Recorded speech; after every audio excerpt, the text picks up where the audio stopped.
Well, I'd like to call to order the February meeting of the Citizens Advisory Committee for the Transportation Authority. Our first item is the public comment. I have one speaker card from Mr. Ralph Hoffman.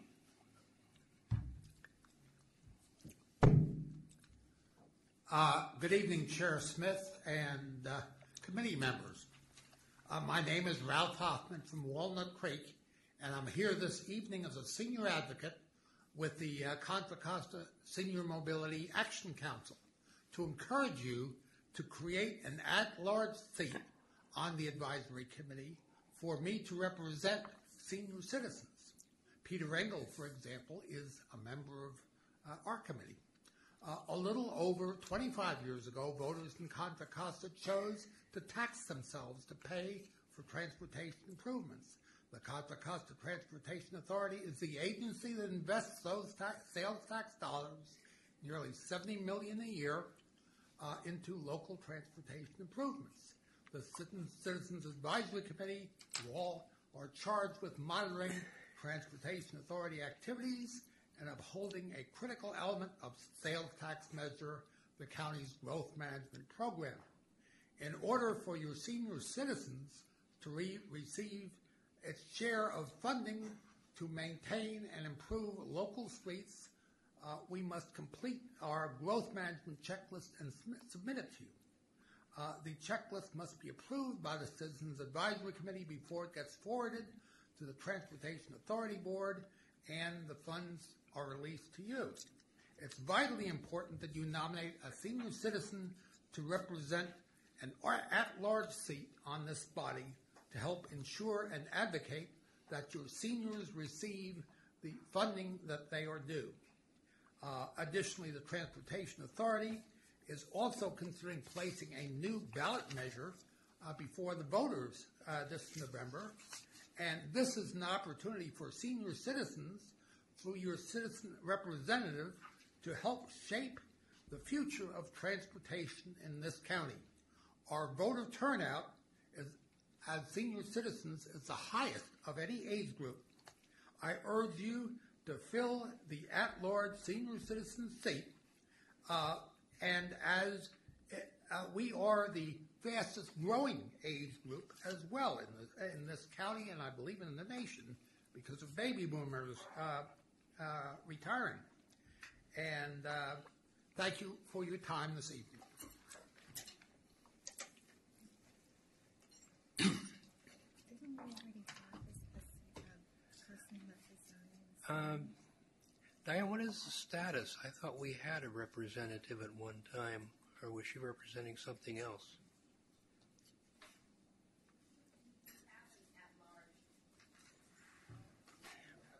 Was that an AARP representative Yes. that we had That was representing the seniors? Correct. That was a few years ago. Yeah. So is that what we're looking at reinstating? Well, I will have to check. I would assume that, and it's only assumption at this point, that the appointing authority for that would be the board of the Transportation Authority, since it is not tied to any particular jurisdiction of the county. I will check, or Lindsay will check with our people and see what needs to be done about that. So stay tuned, Ralph. And thank you, Ralph, for bringing that up to us. Okay. Any further public comment? Since we are lacking any other members of the public, I would think not. Now we have a quorum. We passed to the approval of the summary of actions from the meeting on December 9th.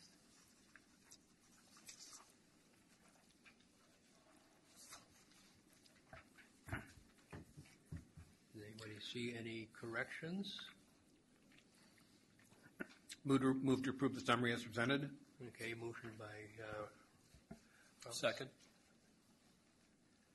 Okay, so on the motion to approve the summary of actions, all those in favor? Aye. Opposed? Abstentions? One abstention. Thank you.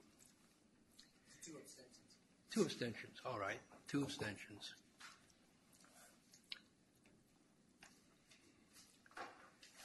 Now we'll pass on to the attendance log. Everybody review their entries on the attendance log.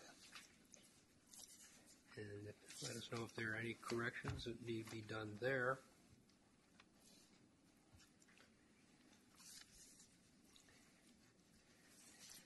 Hearing none, pass to the meeting calendar.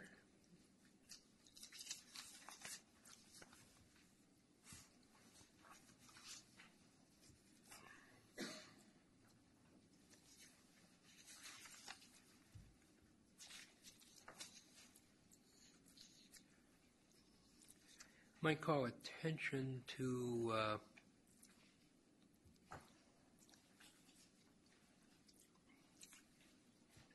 especially the meetings for the full authority board. If anyone is interested, the full authority board, as I'll be talking about later on, has been pulling a lot of extra meetings, hard at work on trying to hash out the transportation expenditure plan for the possible sales tax initiative on the November ballot. And finally, if there are any changes that people need to suggest for their entries in the roster,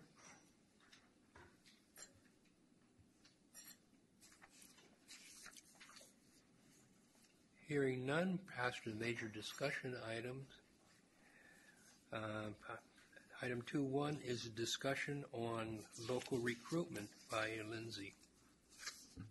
Good evening, committee members. Lindsay Willis, Director of External Affairs. It's nice to be back before you again. I think Ralph completely stole my thunder on the handout that's in front of you, but it's nice to know that what I wrote fits within the time limits of public comment. So this item is before you tonight because, as you can see by the empty seats here, you're missing quite a few members. There's quite a few vacant seats on this committee. And I know that you're interested in recruiting your colleagues from other cities so that we have representatives from across the county. And we as an agency are very interested in that too, because all of our cities in the county should be represented here in this body. You do very important work. And so what you should have as a handout before you, and what you heard Ralph say in a slightly modified manner, is something that was requested by this group, which was a script that you could potentially use to go to city council meetings for cities that have vacant seats and encourage them to fill that seat as quickly as possible so that that person can be part of enforcing the growth management program, and also as we work towards a potential ballot measure, be part of that conversation as we march towards November. I had originally thought about putting this in a really pretty presentation for you guys to give, and then I was reminded by some of my colleagues that when you ask to put a presentation on a city council agenda, they stick you in the agenda wherever they have room for you, and you often have to wait an hour or so before you get to give your presentation. So I thought that having this written as a public comment that you could potentially, modify to fit your needs and your speaking style meant that you could go very first at the beginning of the meeting and then go home and be there in time for dinner and still have your say. So I hope that this proves a useful document to you. It's meant to be a sketch, a thumbnail, a guide, for you to use at your will. I know your chair and your vice chair are really interested in recruiting members for those vacant seats. But if you want to use it to recruit your friends and family to come watch you, feel free to use it for whatever works for you. And, I'm really here to answer any questions. And I'm once we're done talking about this particular piece, there are a few upcoming events that I just wanted to tell you about. So, I would assume what you're talking about is, since the people who are here are representing their own cities, you're talking about going to the council meeting of an adjoining city. correct for the 6 cities that currently have vacant seats. I was just checking over our roster of the cities in the Far East County. On the other side of the Willow Pass, we all have our representatives in place. So I think we're kind of off the hook at this point. But certainly it's something to be encouraged. Lindsay, I wonder if you could do something for me. Could you obtain and email me the staff report from a year plus ago, wherein the decision was made by the authority board to require CAC members to submit a Form 700? Yes, I can find that. Thank you.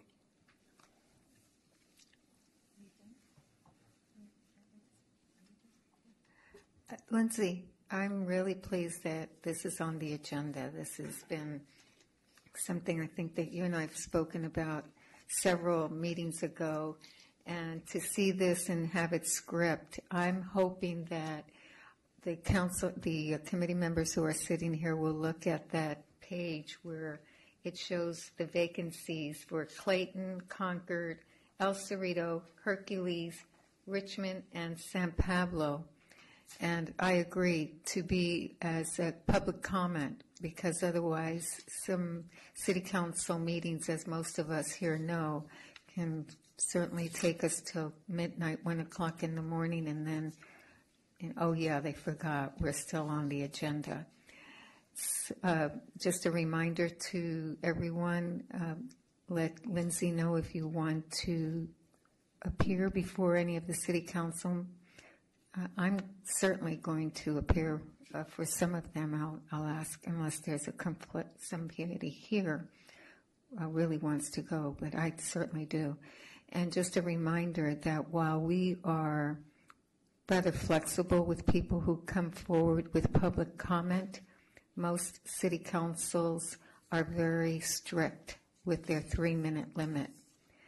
So I think that coming forward as a volunteer on this committee will allow people to see that we're just working people just like them, and that certainly will give them an opportunity to have a hallway meeting, if you will, just to see who we are, and perhaps maybe give us a call if they're interested.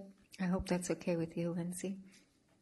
And answer a few more questions. And I think that way we're a lot more visible than an application that goes with a city clerk and somehow they then receive a phone call or a letter saying, congratulations, you're on this committee. I think it's better that they meet us, and perhaps we can invite them to one of these meetings so they can see exactly who we are and what we do and how important they are to this group. They really are.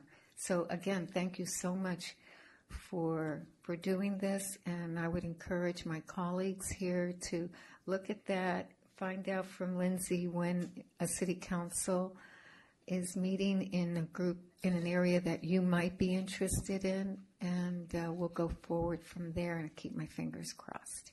Or if you want to nominate somebody who lives in the city, I'm happy to rework the script, and you can have somebody else give the public comment if you don't want to do it yourself. So I'm happy to help in any way possible.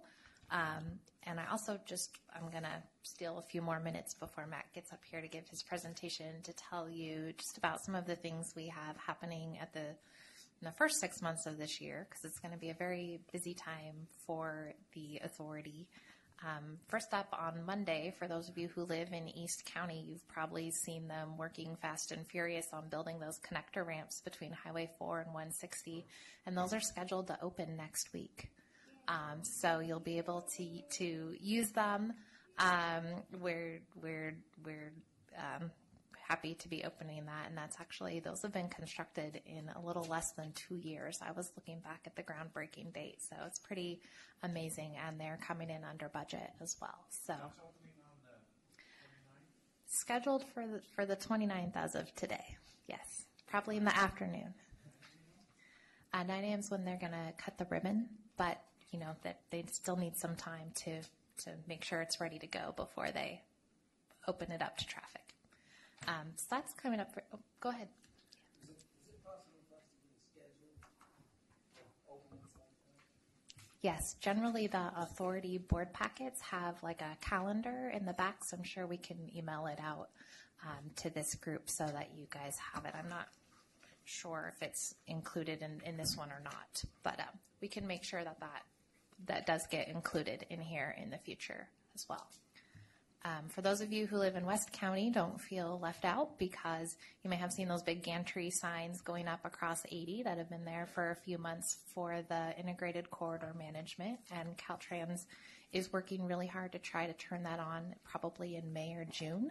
So you'll start to see a series of tests on those signs, and then those will become active. So in the event there's any sort of incident on the freeway, they will kind of serve as trailblazers to tell folks, that the lane ahead is blocked, or give you an advisory speed to say you might want to slow down to this speed, and that will help ease congestion. So it'll be really exciting to see that. There's only 4 of them in the country right now, so it's a pretty big deal in the transportation world to turn that on. So I know that we're watching that really closely and excited to do that. And then for those of you in East County, this is definitely your year for celebrations, because sometime this summer we're actually planning to cut the ribbon on all of the Highway 4 projects and essentially call that project complete. We've turned over the median of the freeway to BART already, so they can finish their construction and start testing their cars when they receive them later this year. So that's been a very long project. I know people have been very patient with that, but we're really excited to kind of turn that over so that the finishing touches on the transit piece can be completed. I'm sure there's more, but those were the 3 things off the top of my head, and we'll make sure that we start to include a calendar of upcoming events and kind of milestones in your guys' packet as well. So thank you. Oh, and Matt and I have some gumballs, so I'm going to pass them around. We thought they'd be a nice sweet treat to help keep you awake for the rest of our meeting. Oh, Matt. All right. Any other members have questions or comments on this topic? If not, we'll proceed to a presentation by Matt Kelly on the I-680 Transit Investment and Congestion Relief Options Study. Thank you, Chair Smith. Good evening, members. It's good to be here. At our December meeting, the subject of the I-680 Transit Investment and Congestion Relief Study came up, and there was some interest in the room to receive a presentation, and that's why I'm here tonight. The study was basically completed on the date in the corner. We didn't change the titles here, so this was basically the presentation given to the authority in December that marked the end of the study. So I'll start working through it here. And feel free to turn on your microphones and ask questions as we're going. I don't want to make you wait till the end. And if there's something pressing, feel free to ask. So the reason for this study is there's a few reasons why we started this study. And number one, you see there, and most people who've been on the 680 corridor anytime between 5 in the morning and 10 in the morning and 2:30 in the afternoon and 7 at night have noticed some congestion. And it's only gotten worse over the last few years, especially in the last year. We've noticed a major increase in congestion in the corridor. There's also limited transit service in the corridor. I'm specifically referring to the section between Walnut Creek and Dublin, where you've got a BART station, 2 BART stations in the southern end in Dublin, Pleasanton, and the series of BART stations along here in Walnut Creek North. As part of our countywide transportation plan, we did some polling about a year and a half ago, Lindsay. And one of the largest responses we saw was people wanting some sort of transit connection between Walnut Creek and Dublin. A lot of people said we want BART between Walnut Creek and Dublin, and so we didn't want to just focus on BART. We wanted to focus on transit service between those 2 points, as well as a way to relieve congestion. The two don't always go together, but we wanted to focus on both of those, congestion relief and transit service in the corridor. Also bubbling up at that time was our transportation expenditure plan, the TEP, that you've been hearing about. So we were looking for projects that would fit into the expenditure plan and might help sell the expenditure plan. And then back in 2003, we did a similar study looking at transit options in the corridor.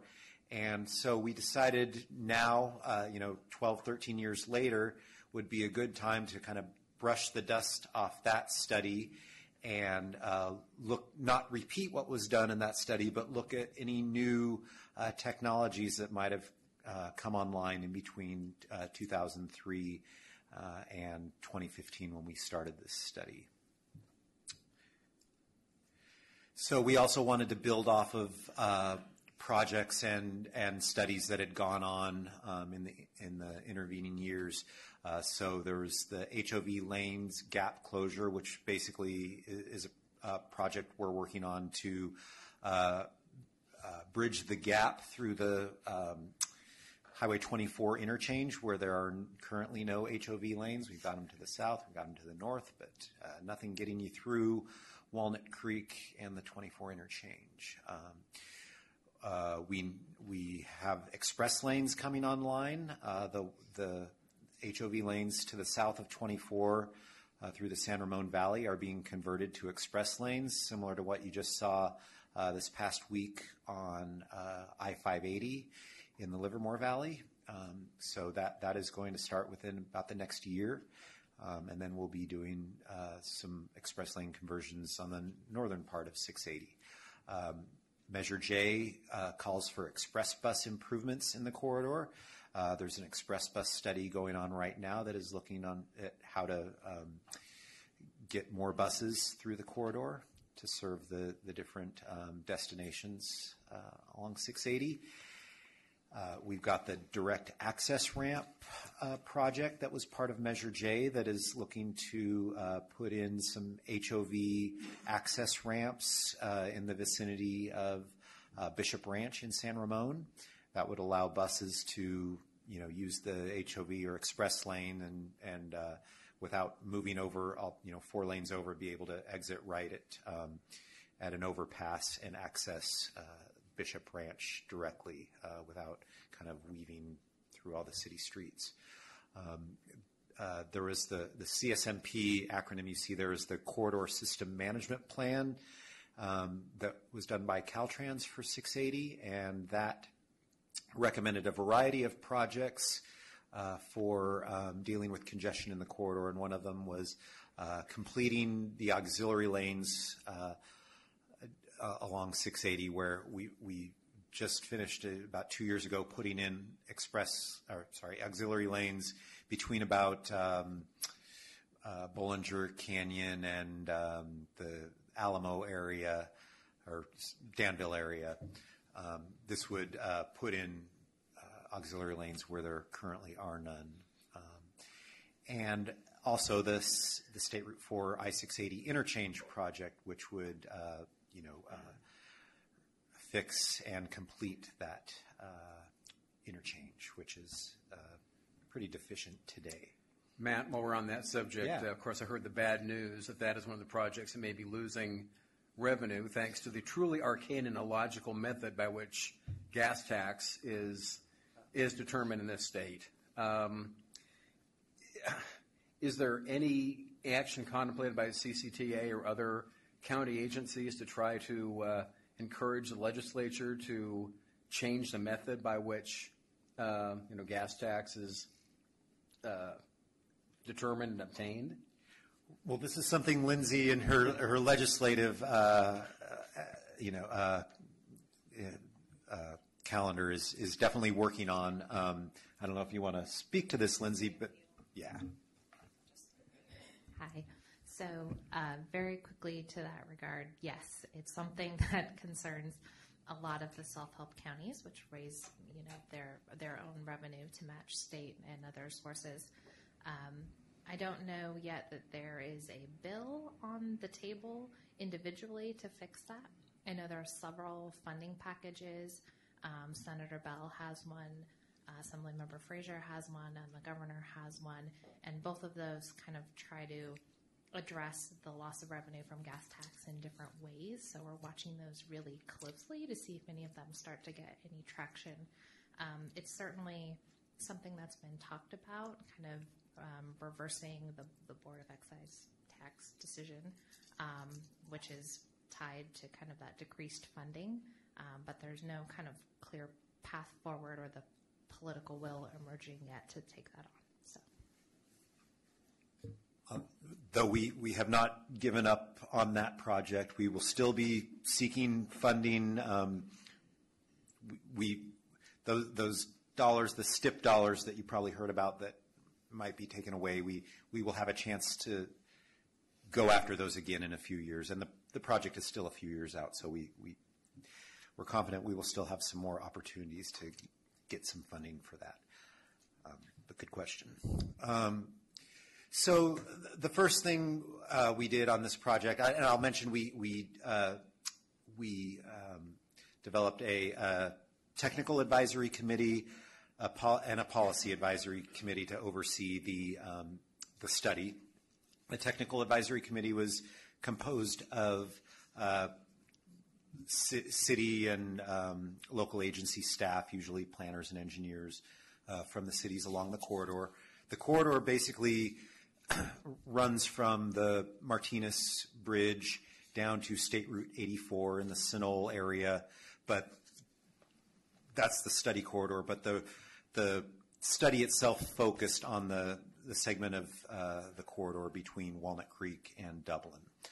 So the technical committee and the policy committee was composed of representatives from all the cities immediately along the corridor, including the Alameda County jurisdictions, Dublin and Pleasanton, and we had county staff, transit agency staff as well on both the technical and policy committees. So the first thing that the committees did was come up with a list of initial options that could serve the transit needs in the corridor. There were 3 bus transit options, and I'll go through all of these briefly. 4 light rail transit options, so not BART, but more like streetcar type transit vehicles like they have in Sacramento and San Jose and Muni in San Francisco. Ultralight rail transit, which is one of those new technologies, which are an example we used was like the Oakland Airport connector, something that's not on city streets, that is, that is light, that can be on an aerial structure, and it's just using different technology than traditional light rail or heavy rail. I'm sorry, Mark, are you talking about a monorail system? Not really monorail, but like the Oakland Airport connector is a cable-driven system, so something like that. We didn't include monorail, but we include a couple different aerial systems that use different types of technology. But the Oakland Airport connector was our best example of one that people could identify with. Heavy rail transit is where the BART options were. We also looked at diesel multiple units, like what eBART is going to be. And then the 5th option was our technology option, our innovation option, which would be connected / autonomous vehicles in the corridor. and that was, something we threw out we wanted to look at. We didn't know what it would look like, but we thought it was worth studying.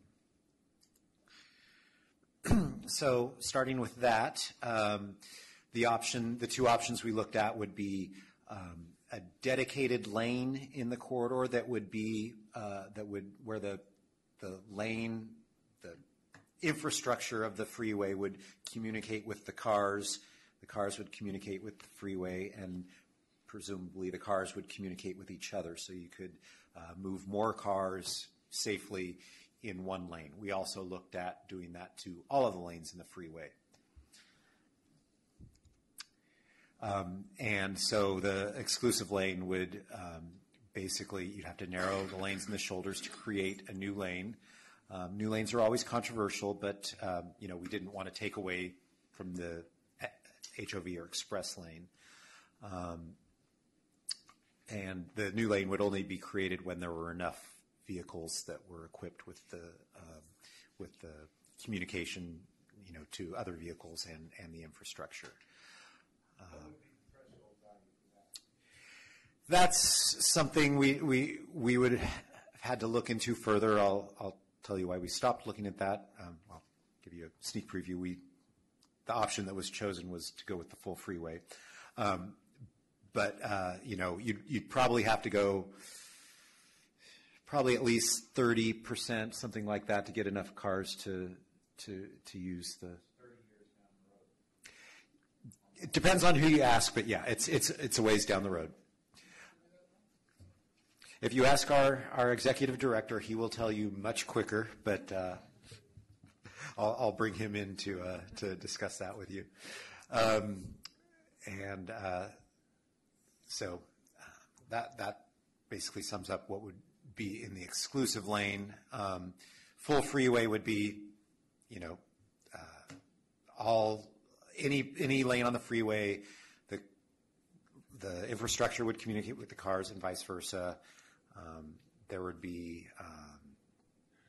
it would be more than what you see with the express lanes, where there's just,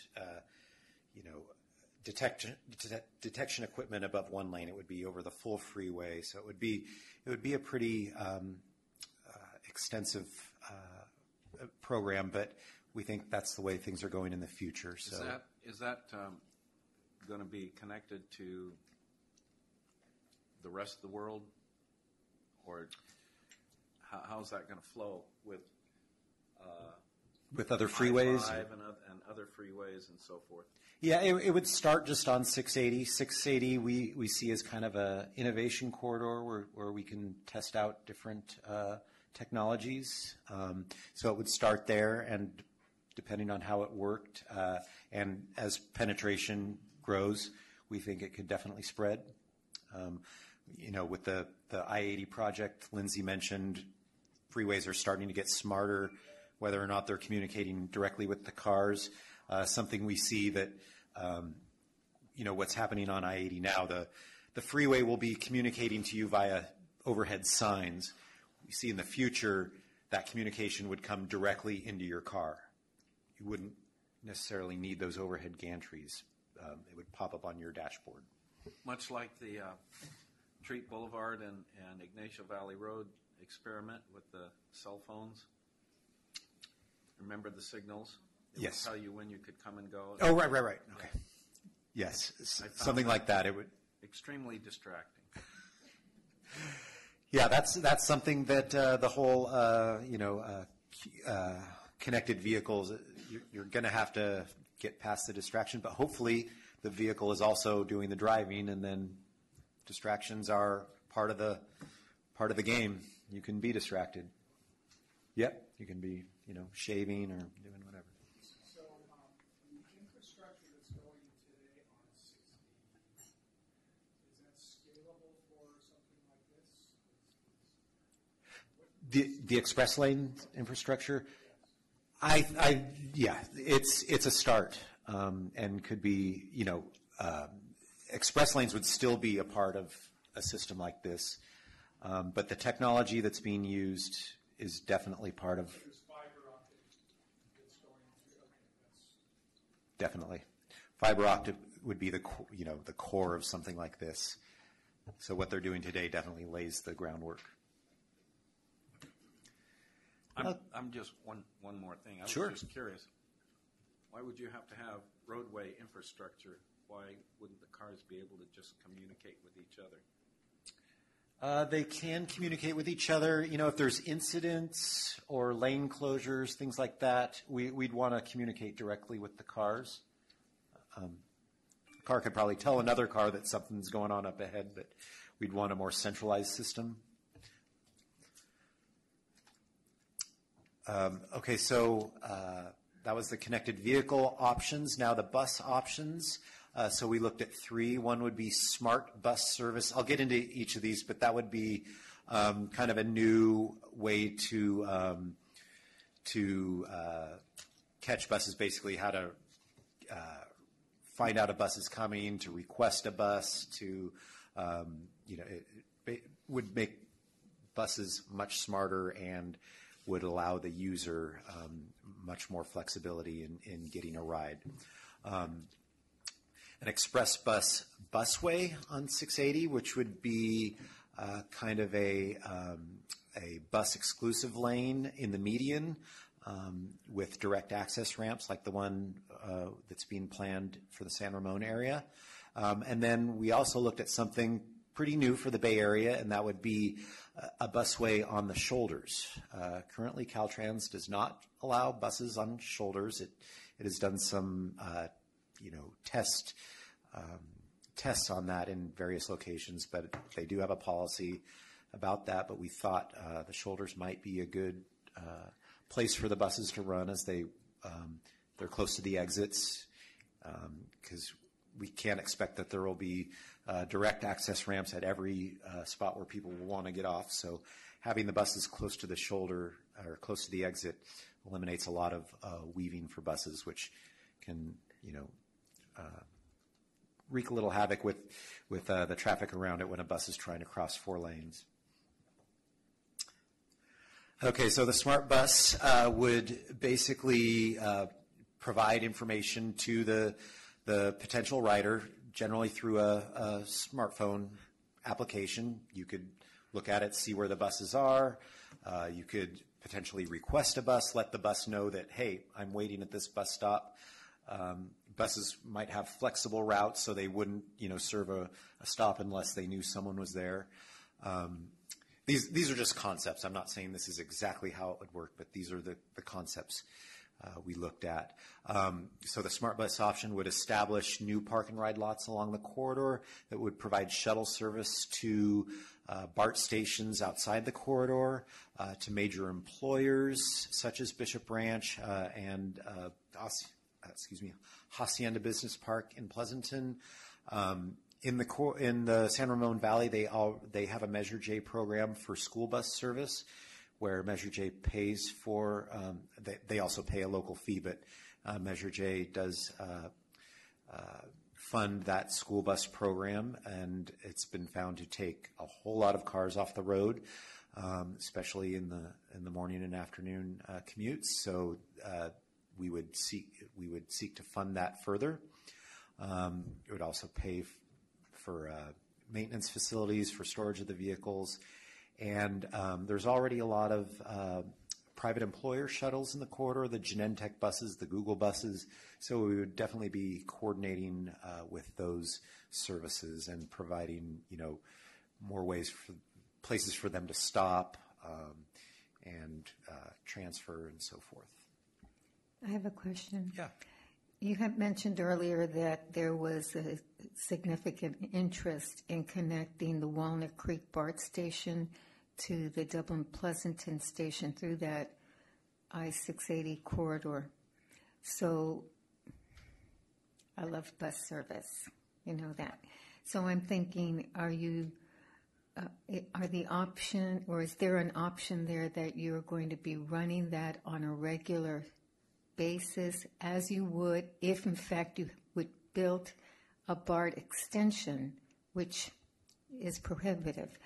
And so that being the case, then you would be looking at coordinating with the buses that provide transportation now to the bigger hubs of businesses, but you would also be looking at picking up, hopefully, passengers and taking them to the furthest part of Walnut Creek, then Alamo, Danville, San Ramon, Business Park, doing sort of like a local stopping at all those points to eventually get to Dublin Pleasanton in, I don't know, an hour and 15 minutes. Is that sort of the thinking that you guys are saying? Yeah, as we get a little further in the study, you'll see where we came up with kind of packages using pieces from different options.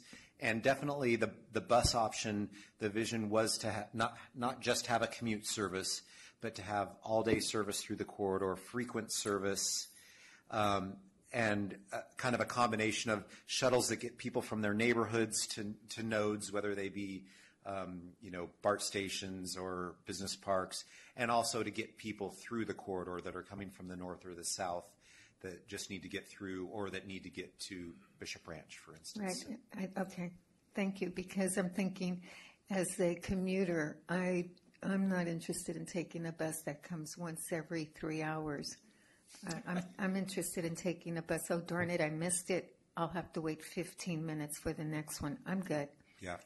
We know that 15 minutes is kind of the sweet spot for bus service, so that was what we assumed in putting together the costs for this. I see a lot of Contra Costa Transportation Authority buses running around empty, and just it's really a waste and poor marketing. Yeah, well, a lot of their routes had to be reduced to say 45-minute frequencies, and it's really hard to maintain a high ridership when you only have a bus every 45 minutes.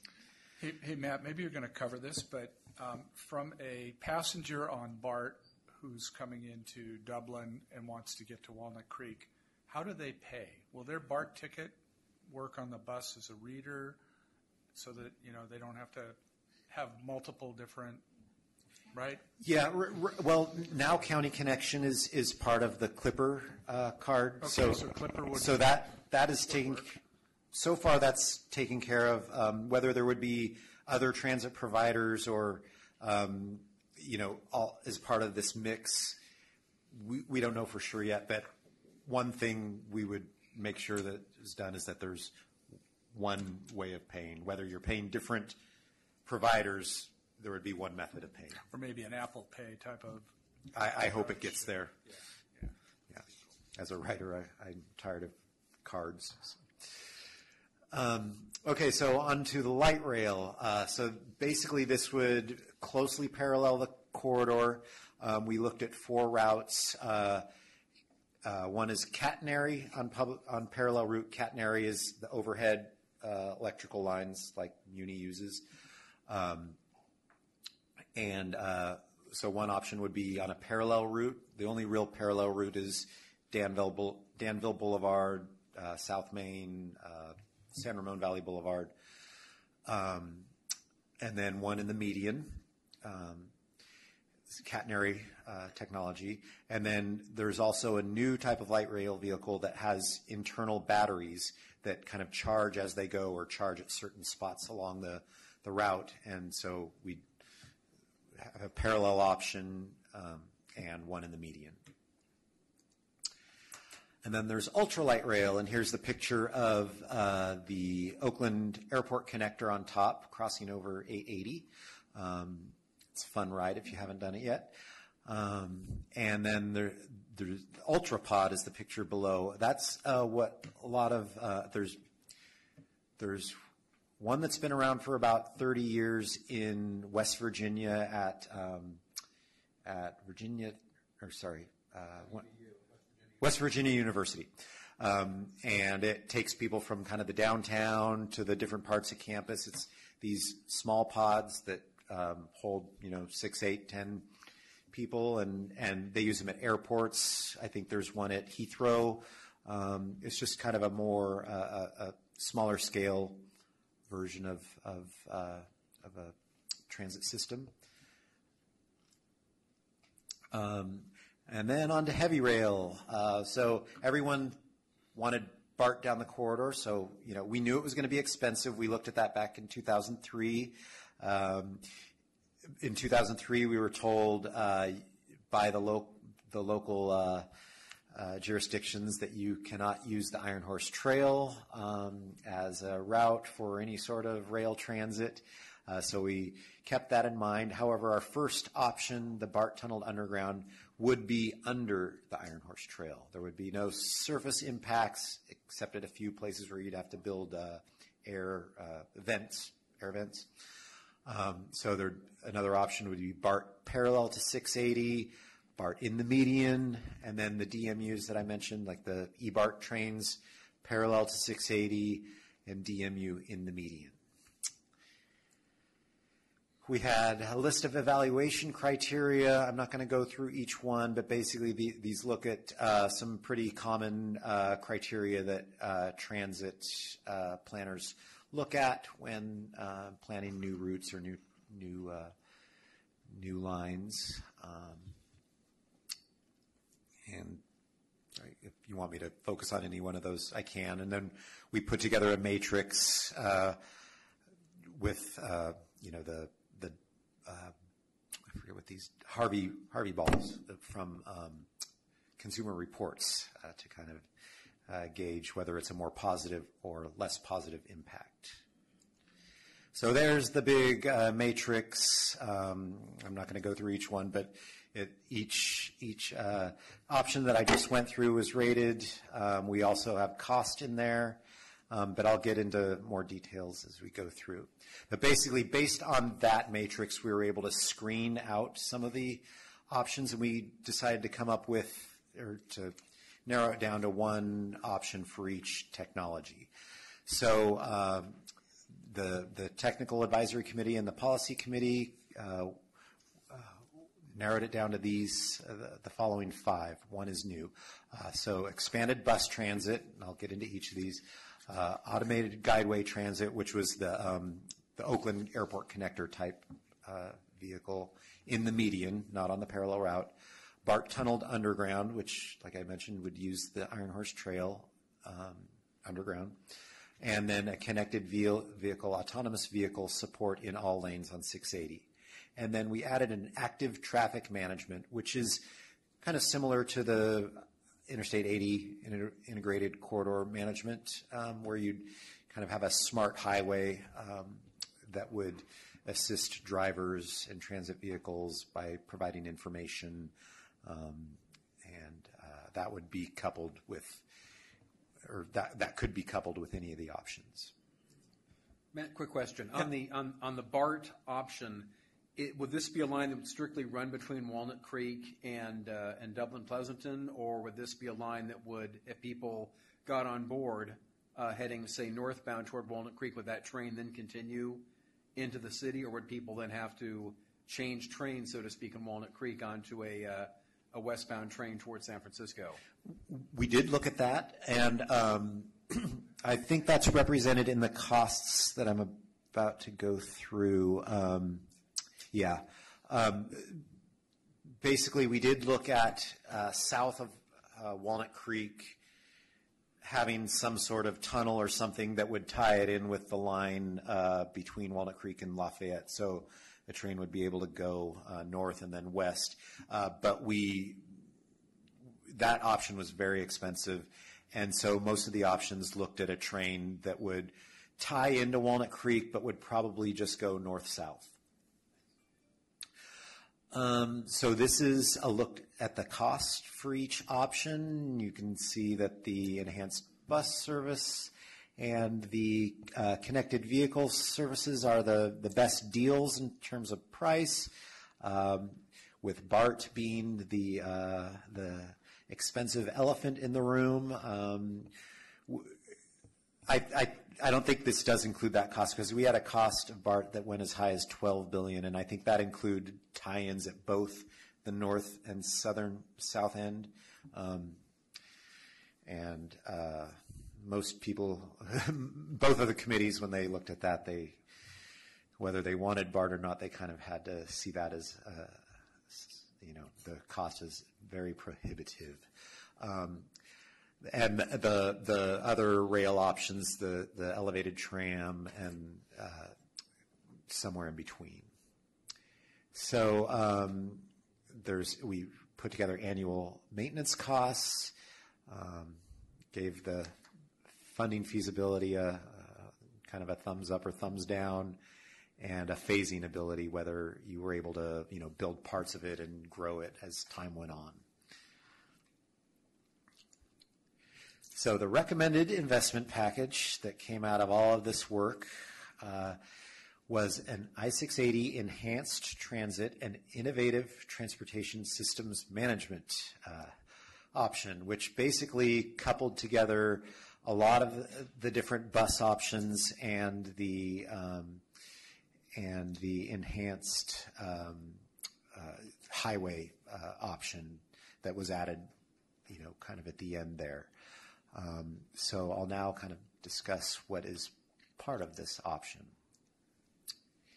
So it would include the enhanced bus transit service, which would just beef up transit all through the corridor, all-day service, extra service during the commute, increased frequencies, increased bus service in the San Ramon Valley, or school bus service, in the San Ramon Valley. It would include a demand-responsive transit service, and using connected shared autonomous vehicles, CSAV. That's a new acronym you might be hearing that builds off of the CVAV acronym. And this would be kind of in the San Ramon Valley, where you'd have vehicles that would be shuttling folks from their neighborhoods to the BART stations or to destinations within the corridor. There would be connected and autonomous vehicle support on all lanes of 680, and then the active traffic management, which is the smart highway, the dynamic speeds, the lane signing where it would tell you whether if a lane is closed ahead, so forth. So it would be kind of a holistic package of improvements in the corridor that would, address congestion and the transit service. Matt, just a question on the enhanced bus service. When you're talking about the school buses, are those just going down the 680 corridor, or are those going out into the schools themselves and reducing traffic on the streets as well as? Yeah, those, as it is today, those are entirely within the neighborhoods, serving local residents to the schools to basically keep traffic off of local streets. And we envision this as enhancing that. And then the freeway would be used by the more regional or express buses. So the enhanced transit elements include the additional park and ride lots with shuttles to BART, enhanced local, express, and school bus service, the bus on shoulder operation that I mentioned earlier between Walnut Creek and Dublin Pleasanton, and then what we've called smart mobility hubs at the new park and ride lots and at existing transit centers. So smart mobility hubs are things we envision where people can either go meet up with other carpoolers, where people could meet up with a variety of transit providers, the CSAV vehicles. They could meet up with the Genentech buses, the Google buses. They would be wired. There would be Wi-Fi. There would be, they would be smart. You could before you got there, you could find out how many parking spaces were available when the buses are coming. So they would be kind of these hubs where people could meet and they don't have to be commuting, in the corridor. They could be doing one of a variety of things, but they would be smart and they would allow for a variety of activities, but would focus on mobility throughout the corridor. So here's kind of our plan for the park and ride shuttle option, where we would add 4 park and ride locations. We looked at 12 potential ones. They would shuttle to BART with 10-minute headways in the peak, and then the smart mobility hubs that I just mentioned. I'm sorry, did you say 10-minute headways? Yes. How many buses do you plan on I having? think it's in the slides up here, but we do propose purchasing a certain number of vehicles. I think it's around 20 new vehicles. So here's some more on the smart mobility hubs. They would have the dynamic ride sharing, the car share. Oh, I didn't mention car share and bike share stations, very important. We see car shares already around. We see bike share coming to Contra Costa hopefully in the next few years. It's moving across the bay to Berkeley, Emeryville, and Oakland this year, and hopefully will grow. Employee shuttles, as I mentioned, and public-private partnerships, which could be a variety of things. And there's kind of a cool diagram up there that kind of shows how that would work. And now here's a little video. Diane, can I get you to hit?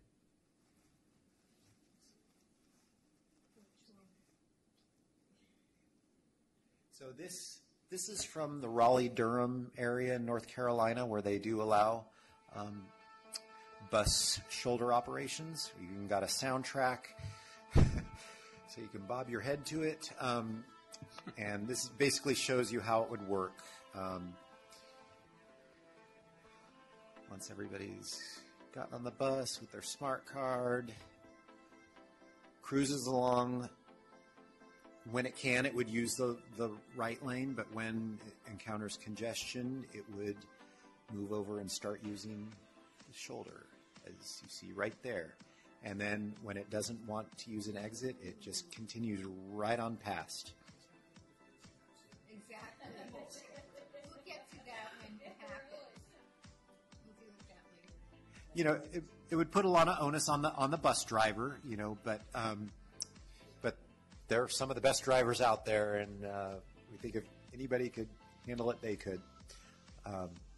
But the way it works is, if there's not congestion, they're not going to use the shoulder. But where there is congestion, they will bypass, and speed would be at 35 miles an hour. They wouldn't be going, 70.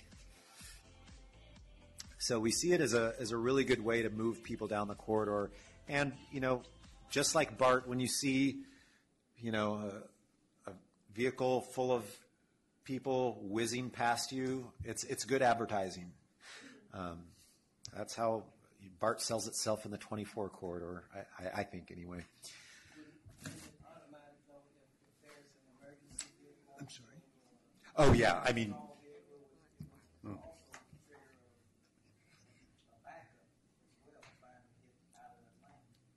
Yeah, I mean, anytime there's any sort of incident that's going to cause congestion, and that's where the active traffic management would step in, that would tell people, do not use the right lane, there's an incident. So it would have people starting to move over. That would create room for the bus to get around the incident. So we see everything kind of working together, the technology on the highway and the buses to avoid as much congestion as possible. Question or comment. This morning, my wife's caregiver was coming in from Brentwood, and the bus was late, and a bunch of people were standing there waiting for it. The driver gets off and starts smoking a cigarette. They were late. He was still late. He stayed and he smoked a cigarette and then got back on the bus. You're talking about the driver being able to get around situations. That driver didn't care. And that's not the first time it's happened. They reported the driver. It's still happening. So, I think the more you can take the human out of the equation, the better your system's going to be. But when you're relying on the driver to use his or her own judgment, you're starting to build in some room for errors and delays. Sorry about that. I would certainly write your Tri-Delta Transit board member, as opposed if you've called and nothing's happened, because certainly that's not acceptable. I agree. Taking humans out of the equation would certainly make things more efficient.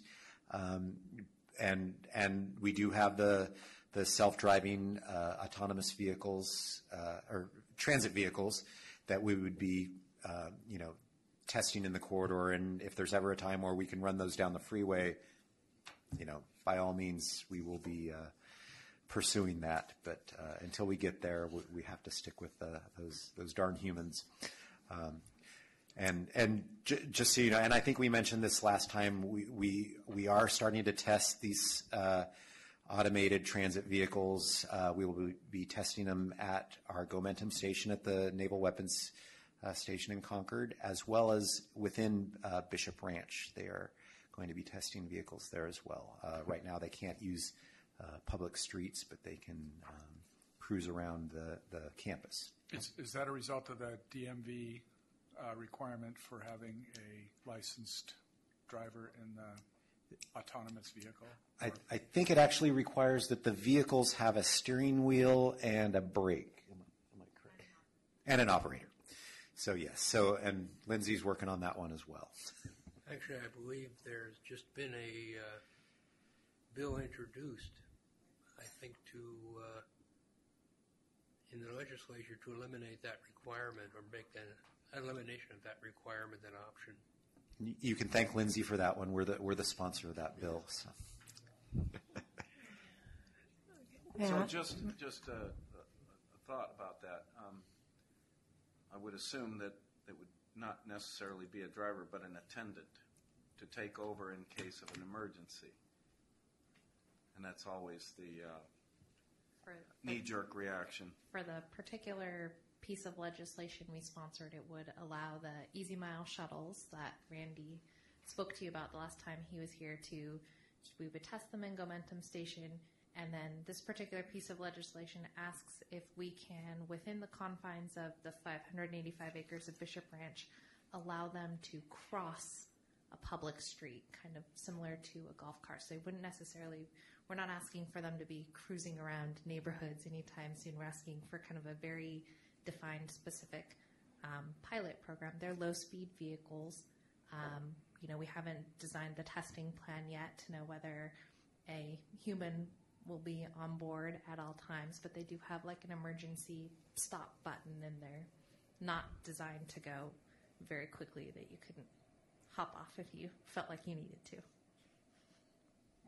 Lindsay, can I just ask you a question? Oh, sorry. Thank you. I just wanted to say your public buses in the state of Massachusetts, they use the shoulder all the time. I've spent quite a few winters there. Snow, it doesn't matter. It's quite efficient to have them on the shoulder. Thank you. I just had a question. I work in Bishop Ranch, so I know, and we were notified that these are going to start in September. Is that correct? That's still the plan. Okay. Sometime later this year. I don't know 100% that it's September, but that's what we're aiming for. Okay. Thank you.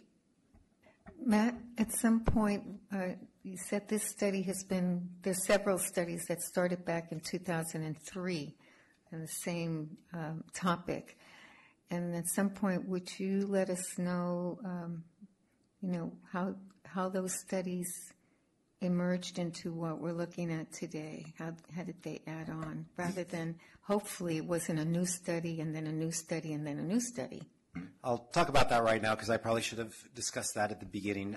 Yes, so the 2003 study, what came out of that was recommendations for the auxiliary lanes that were constructed over the last 5 years or so, as well as the direct access ramp in San Ramon, and also an expansion of the express bus service down the corridor.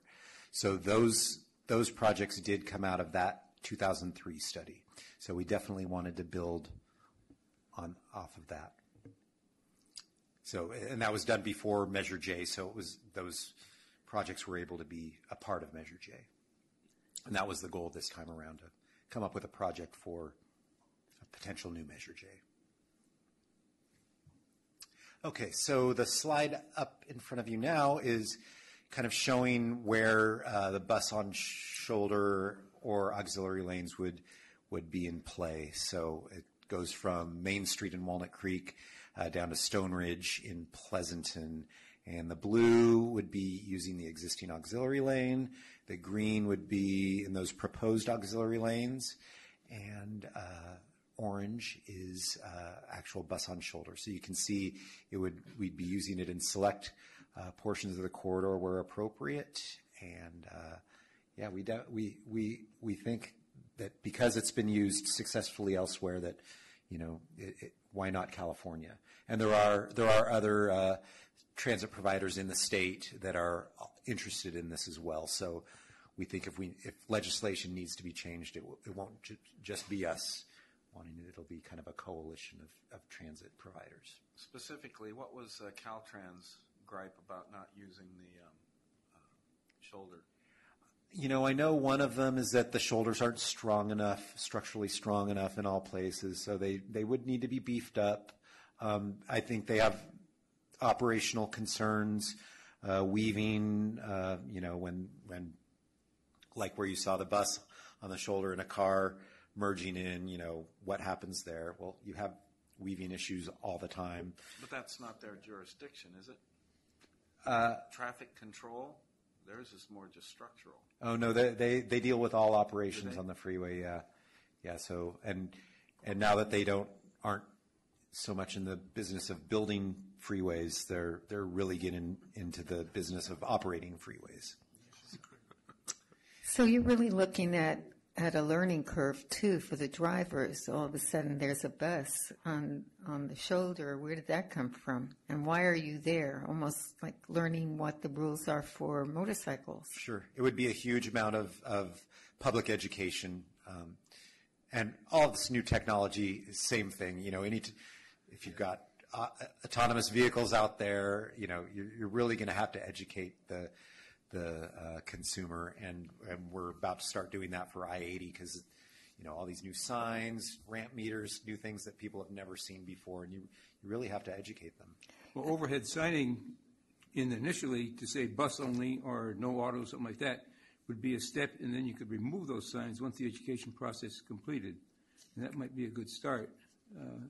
It works somewhat on 680 down where you have the toll lanes right further south. Sometimes I think they're a little far apart for some people's hurry up.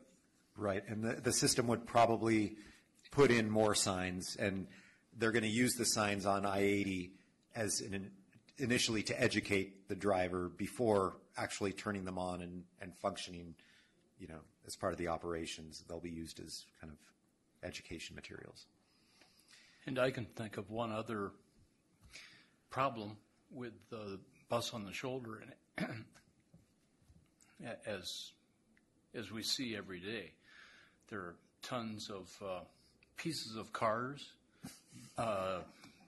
alligators, all kinds of pieces of everything, and it often winds up on the shoulder because it's hit by other vehicles and it bounces out. So it would be an issue trying to keep that clean all the time. And along with the connected highway, the smart highway, if a car is trying to stay in a lane, it needs very well-defined lane markings. It needs clear lanes. So, we would have to coordinate with Caltrans to keep those lanes clean, well-striped, shoulders clear. You're right. So the demand responsive transit service, I think that is the easy. Yep, it's the Easy Mile vehicle. So that's what you'll start seeing around Bishop Ranch. Involve purchasing vehicles, creating stations for them, all the communication systems, and coming up with a new kind of model for how transit works. I was wondering if, going back to the buses for a minute, the parking lots for those buses, they hold about what, 1,300 cars out of 4 parking lots? I'm not sure how much each one would hold. I don't think it would be quite that large. I think they would be several hundred each.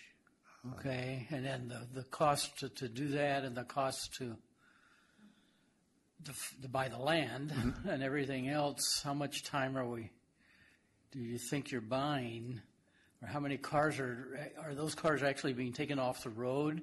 We're putting buses back on the road? Well, we would assume that cars, that park in those parking lots would at least not be on the freeway. They would, need to use local roads to access the lots. These are for people who are going because the parking lots were spread along the corridor. They weren't all in Walnut Creek or one end or the other, let's say. Right. So it's for people who are in Danville who want to go to Walnut Creek? Sure. Because right now, those, the Alamo, Danville, San Ramon residents have no BART station they can just, easily drive to. So this would kind of create a place where they could drive to and then get whisked away to the actual BART station. Okay, because now when I go to try to find parking in the middle of the day at any BART station, it's good luck. Yep. And I was wondering if something like this, if it works at all, it's going to be same. It's going to be. I mean, as BART grows in popularity, parking is always an issue. We would see these as, BART also is not interested in building new parking at their stations. It's expensive to build. So we would see these as kind of off-site BART parking. And eventually they may be filled at that point. You could look at building structured parking or, if they ever become that popular. Or, yeah. So I guess somebody has put together the 10 minutes between the various buses and the number of parking spaces that are available.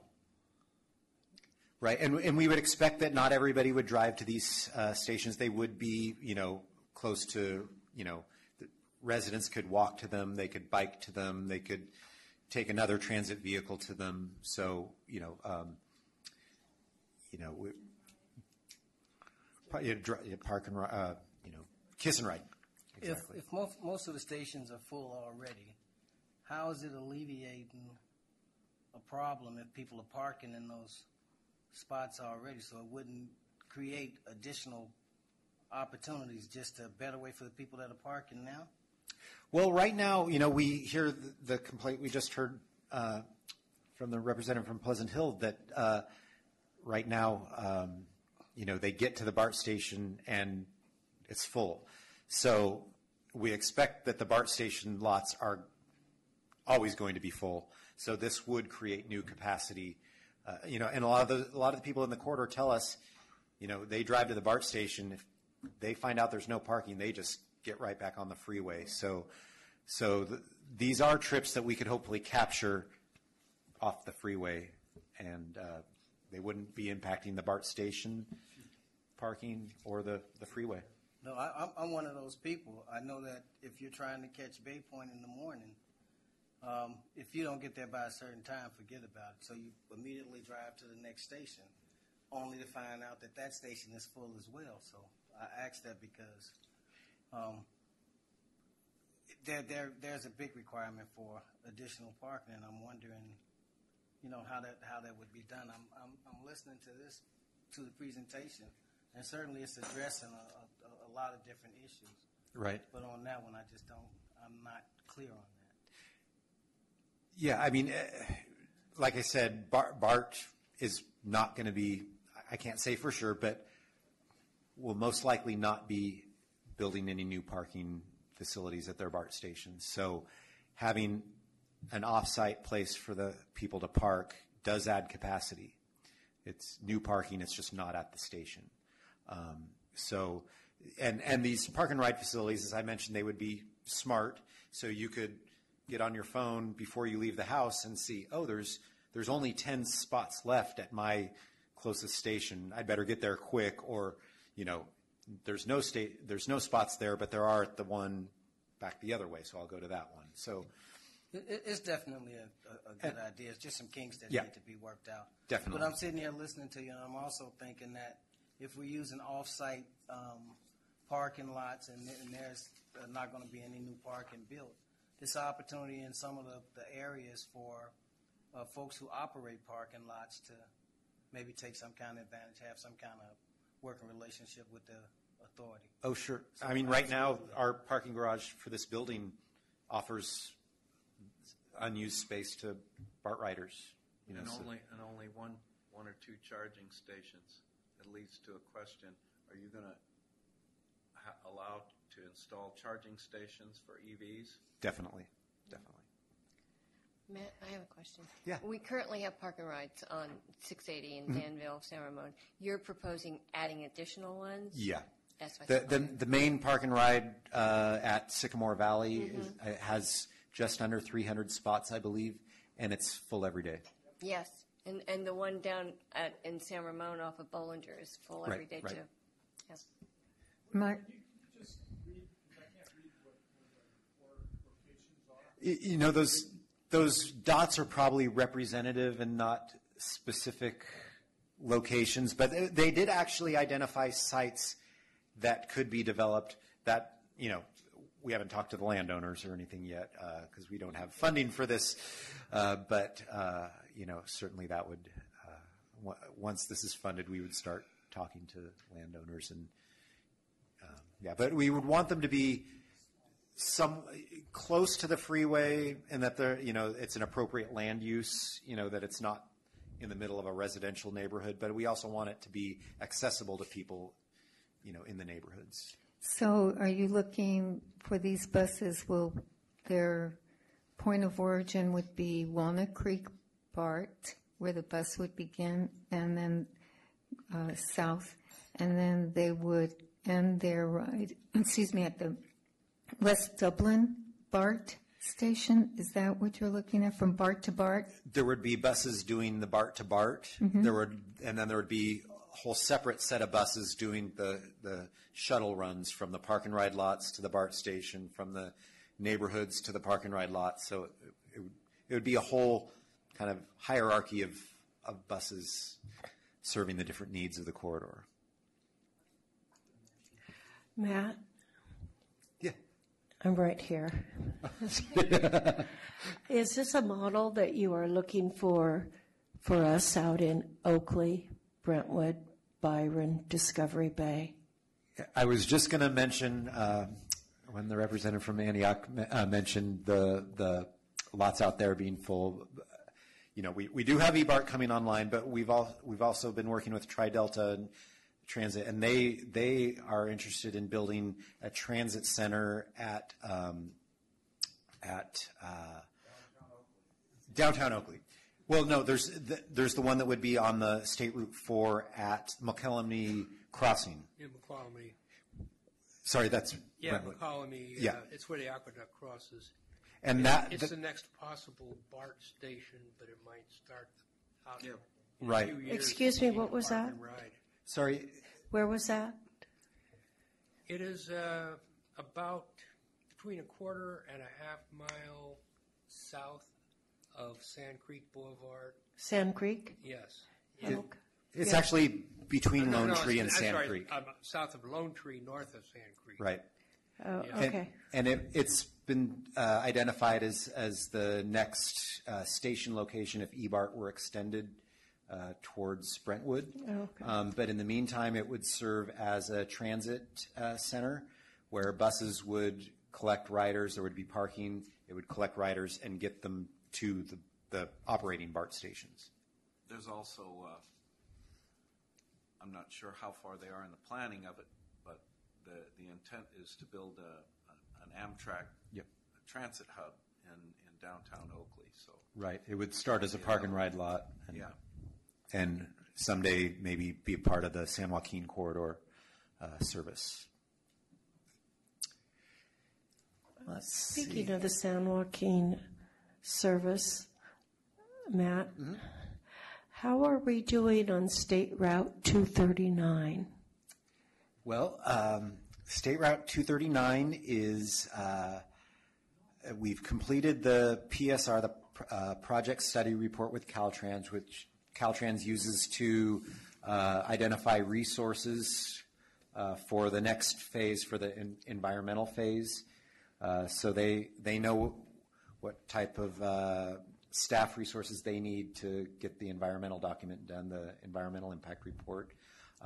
So that is completed, and we are gearing up for the environmental document. Okay, so are we fast tracking that out of the Tri-Link as a airport corridor? You mean the airport connector? Yes. Okay, so we're looking at everything, the freeway component that would connect State Route 4 with 580. We're looking at an improvement of Byron Highway, and then the airport connector, which would connect the two. What do you mean when you say Byron Highway? You mean Highway J4? J4. Okay, all right. So they could be built individually or all together. That would be examined during the environmental document. Okay. So we expect that to start later this year. Later this year? Yeah. And it's also being, identified in the potential new Measure J as a project that could be funded under that. Okay, so are we looking 3 to 5 years? I would say probably not for construction. The environmental document will probably take 2 to 3 years.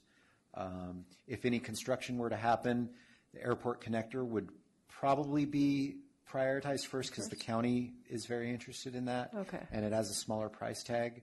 I don't want to say anything that's going to go on paper, but it would be, I would say, greater than 5 years before any construction were to occur out there. And it's funding dependent as well. Okay, so I think this is where I left off. I've talked about a lot of this. This is what the highway would look like. And there's a picture there that you can't really see too well, but that is actually 680 down there, and it's been marked up with a bus using the shoulder, high visibility pavement markings. There's fiber optic running down the side of the highway, which could be used for any sort of upgrades that require technology. As came up earlier, the increased maintenance and the transit vehicle assisted automation they'd be grouped in just like the cars when that technology is available. Here's that picture so it should see how vibrant the stripes are, the white. You can see where it cuts off by those orange bubbles in the back. That's what highways normally look like. And then in front you see the bright white and the bright yellow. That's what the automated vehicles need to detect where they are in the lanes. You see the lane use signs over to the right. Don't use the 2 right lanes, the red X's. The 2 yellow lines mean slow ahead. The orange bubbles you see, that's an image of the vehicles and the highway communicating with each other. So that's what that looks like. Active traffic management would be similar to the I-80 project that we discussed earlier. It'd be tied into the traffic management center at Caltrans. That's the picture you see at the bottom. It would use adaptive ramp metering where the ramp meters are all talking to each other and not allowing traffic to spill back onto the local streets. It would be providing the driver with information, whether it be overhead or in the car. So all kinds of good stuff using technology. Okay, so we looked at what this sort of plan would do in terms of shifting drivers to other modes. So the park and ride and shuttle to BART, we think, would get somewhere between 2,300 and 2,800 shuttle boardings during the peak periods.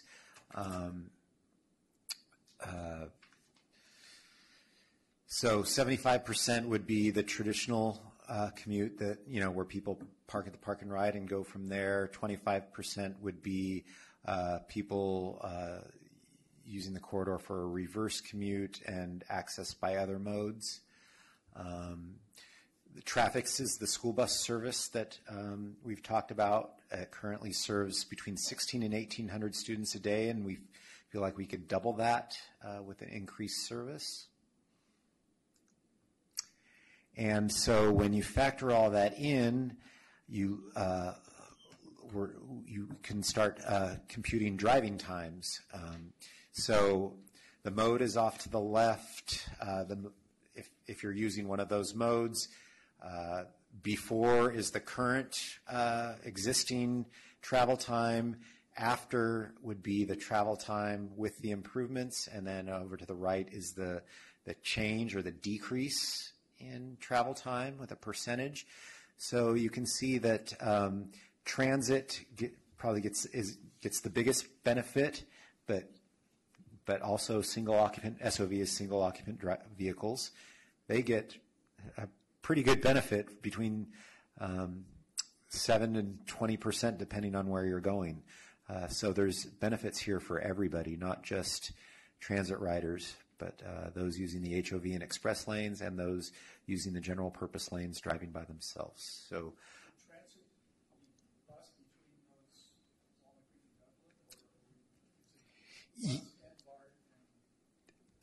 that would be the ride from Walnut Creek to Dublin in a bus. Yeah, so we didn't pick other destinations. That was just from point to point in the corridor. So here's those costs again. Yeah. I'm sorry, on the last slide. So it still takes longer on the bus than it does in a car? From Walnut Creek to Dublin, yeah, but it's 4 minutes when you look at it's a 12-minute difference today. That's a tripling. You're improving that difference by 3 times. So anytime you can have a drive time and a transit time that close, it's competitive, and you can get people to switch modes. It's when it's double, when the drive time is 20 minutes and the transit time is 40 minutes that it's really not competitive. But anytime it's that close, we feel like it's a competitive service. So in the transportation business, I guess there are parameters within like 5% or 10% or 5 minutes or 10 minutes of each other? Yeah, I mean, it depends on who you ask, but I'd say anything within 20 or 30% is considered good. And that's enough to get people out of their car and to public transportation? Because when you factor in the cost, they're going to only be paying a few dollars. I don't know what the price will be, but say they're paying less than $5 for the transit service. But, if they're driving, you have to take into account the gas, the maintenance costs, whatever parking costs at either end. So you look at the time and the cost, and I think, it can really encourage people to change modes. But time is what's most important, I think, to people when you ask them about their commute. So the dollar amount on how much this will cost projected is based on 2016 dollars, 2013 dollars, 2020 dollars. So we used existing for the base, and then we escalated those prices out, and I believe we used 2025 as a future year to escalate the costs. So here's the costs of each component of the recommended option or the package. So we've got, you can't do anything now without looking at the operations and maintenance. In the past, it seems like projects were built and they didn't factor in the annual upkeep. And this, we wanted to make sure that was identified up front. So for $230 million, you get a pretty complete system in the corridor. It's not rail transit, but we feel like it's the next best thing, and it's benefiting all the riders, no matter which mode they're in. And, for $230 million, you could get maybe a mile of light rail and maybe, a few hundred feet of BART. No, 100 feet, yeah. $2 billion to build it, at least, Yeah. for one station. Right. So we feel like the cost is, $230 million does sound like a lot, but for what you're getting compared to the other options is a pretty good deal. So that's the presentation. This is a reminder of what the recommended package was, and this was brought to the board in December. The policy committee basically was the one who decided on this. Our board blessed it. It didn't. It didn't vote on the individual components. That was left up to the technical and policy committee. So the board blessed this in December, and any next steps would be funding the project, and that definitely depends on whether there's a reauthorization of Measure J or an extension of Measure J. If that doesn't happen, then we'll look at other funding options. But for now, if there is an extension on the ballot in November, there's lots of pots of money that are part of the expenditure plan that could go towards funding this sort of project. Excuse me, to go back to the I-680 at 4 interchange. Mm-hmm. A few weeks ago, I was going east on 4, and I wanted to go out as far as Solano, and there was an accident up there, so I peeled off at Center. Mm-hmm. I was one of maybe 1,000 cars. It was amazing where people peeled off at Center, and you get further in there, you could see the impact on Contra Costa Boulevard. People were trying to get around that obstruction and get over beyond Solano to get back on. We didn't. Beg your pardon? Yeah. And that's actually a daily condition there. Yeah. It's not even related to incidents. And is that included in your reasoning about putting 680 back, or is that just being ignored because the situation on the local streets up in there was just abominable? Well, the first phase, the I-684 interchange project has 5 phases. Phase 3 would add a lane between Morello and 242 through the interchange. Right. And that phase has been moved up front. So that's the first phase. It's being studied right now. Caltrans is working on that. Studied, but what about funded? There's partial funding.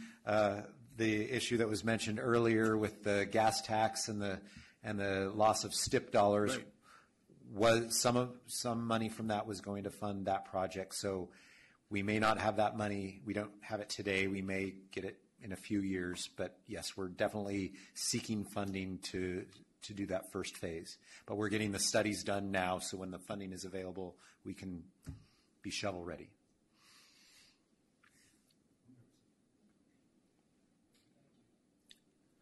Any further questions or comments?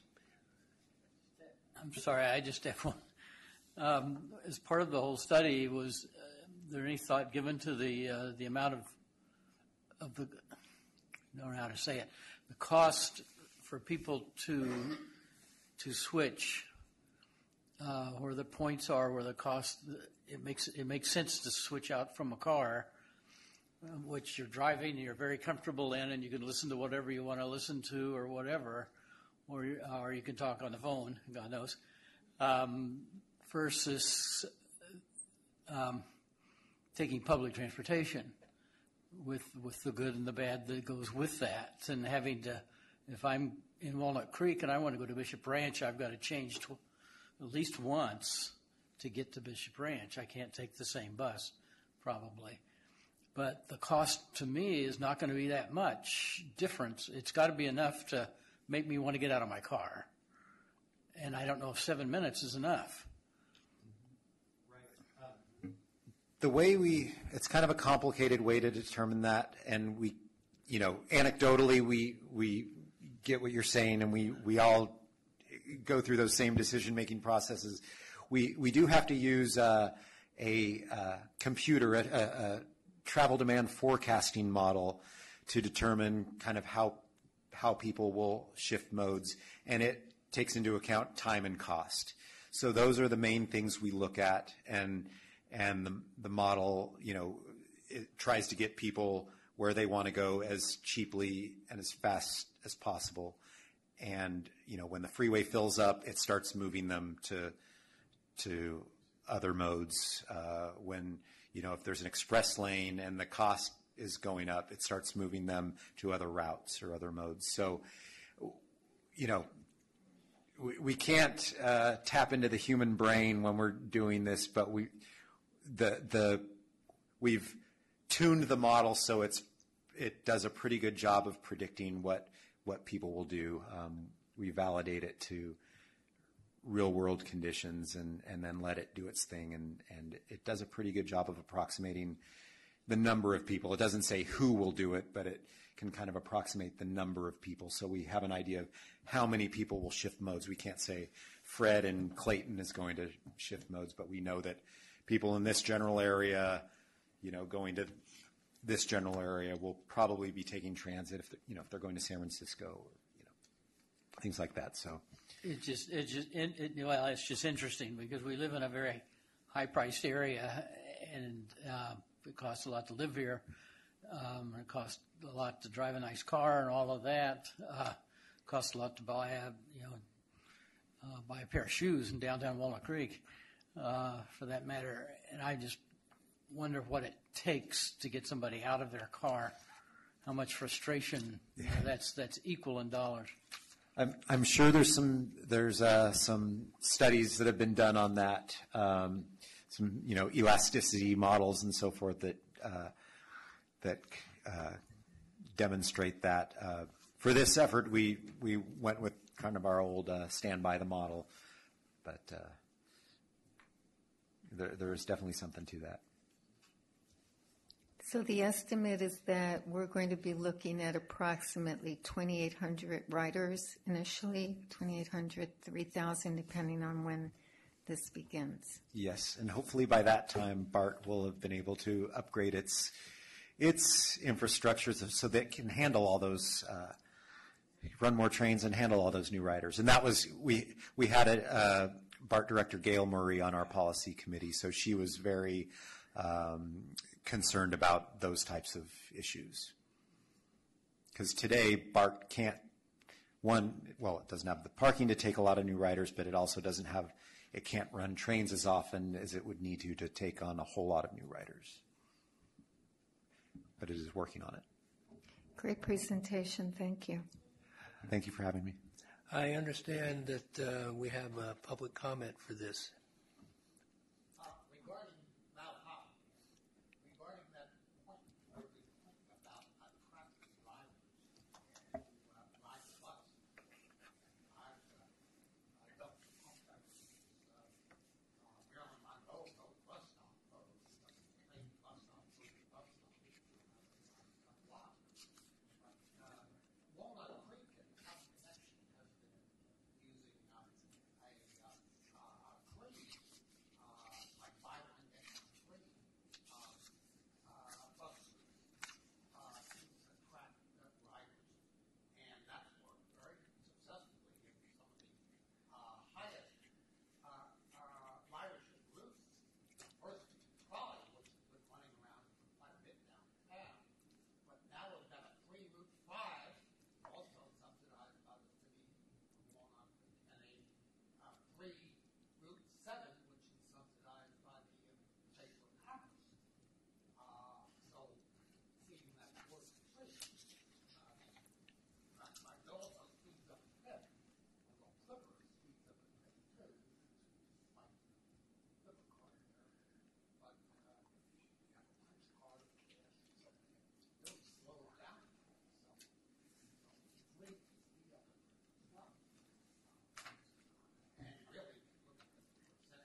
move on to CCTA committee reports. The authority board has actually had 6 meetings since the last time we met. So I've kind of summarized all of them, and here's an extra if you don't have one. There are a few more probably on the back table. I won't go through item by item. I think the major thrust of what has been going on, I would say around October, November, staff and commissioners realized that the transportation expenditure plan work was not going well.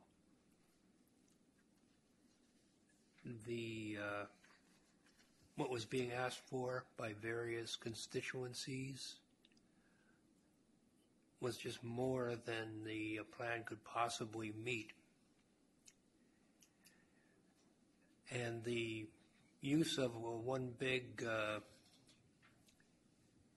committee meeting to get stakeholder input was just unwieldy. So they began looking at alternatives. They hired a professional facilitator. They substituted a lot of smaller meetings for various groups of stakeholders, and they greatly increased the frequency and changed the style of authority board consideration. I've watched this whole process unfold, and a lot of it is here in the report. And I think the staff work on trying to get a more healthy focus on this and deal with the key problems has been exemplary. Don Tatson has been appointed the chair of the board when it is sitting in the special TEP meetings, and he's done a great job keeping people on focus.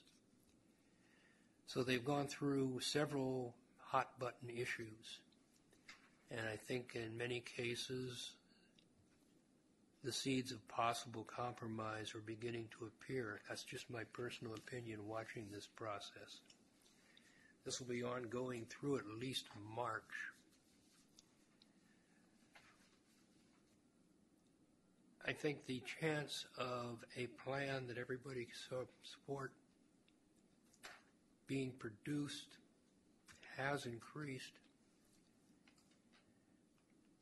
From what I see, the one possible problem, and if people draw lines in the sand, it could really set the effort back, is over rules ongoing about urban limit lines.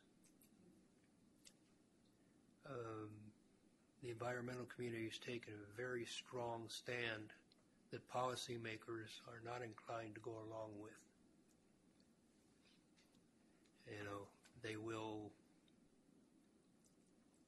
They're going to take some steps, but the current 30-acre exemption was a compromise that was arrived at to get Measure J passed, and they're really questioning whether that has ever really been abused. So anyway, we're just going to have to wait and see what happens about that. But the calendar shows the upcoming meetings. They have covered some of the major issues, and I can kind of see the solutions coming forward as a real possibility.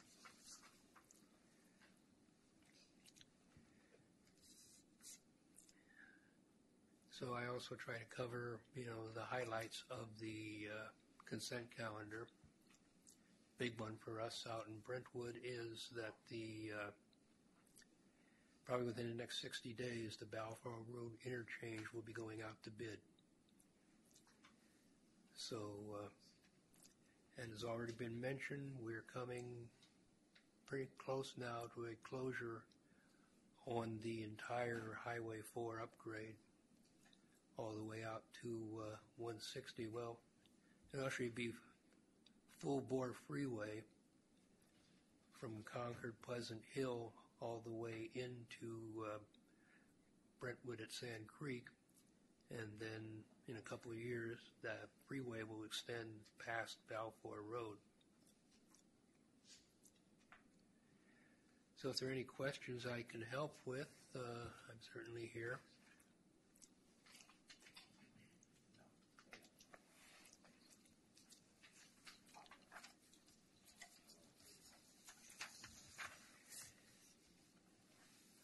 If not, are there any other member comments?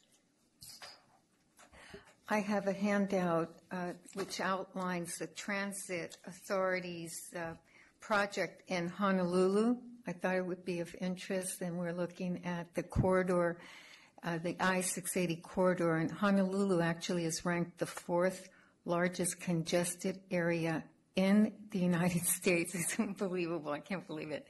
So this island has about approximately 350,000 people. They're looking at a 20-mile transit. They voted this back in 2003, I believe. I've got the article here. You can read it and see for yourself the interesting work they're doing. It's going to cost $20 billion to build 20 miles. So very interested, and I certainly appreciated the fact that they're keeping the island citizens informed every step of the way. Of course, everyone's concerned. There are already cost overrides, but they're pushing forward. Some of you here may remember that when BART was initially proposed to the Bay Area, most people did not want BART, and in fact, BART passed by only a very slight majority vote.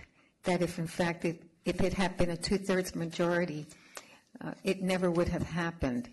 So these are visionaries who are pushing forward. They're monitoring costs very carefully.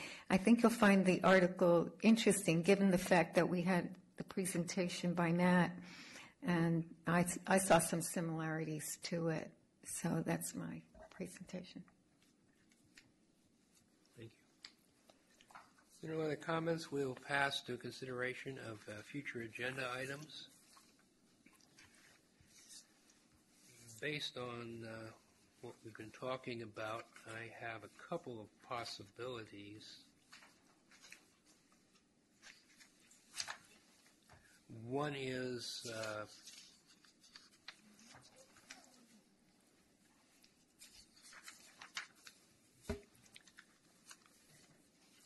I would assume that perhaps, say, 6 months into implementation of the I-80 ICM, some initial results as what effects it's had may be becoming apparent, and it might be interesting to have a presentation on that when it has been, any kind of report has been produced on that.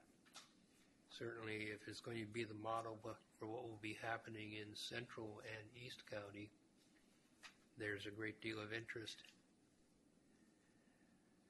The other one,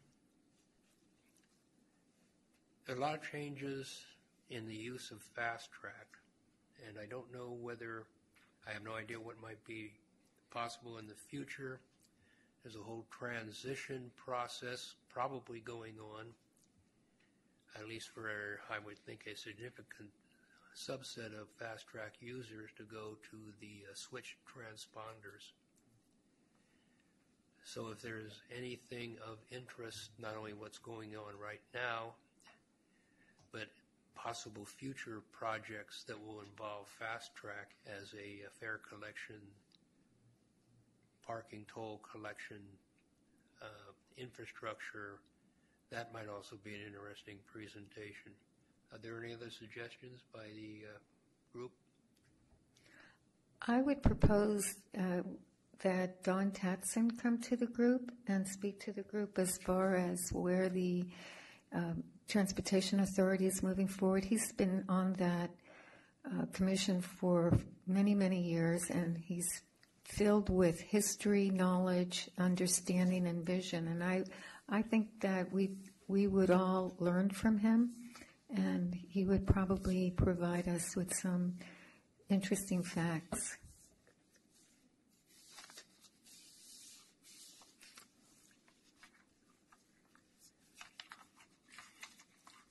Well, if there's nothing else, then I will declare us adjourned. Thanks for those notes. Those are great. I love your notes.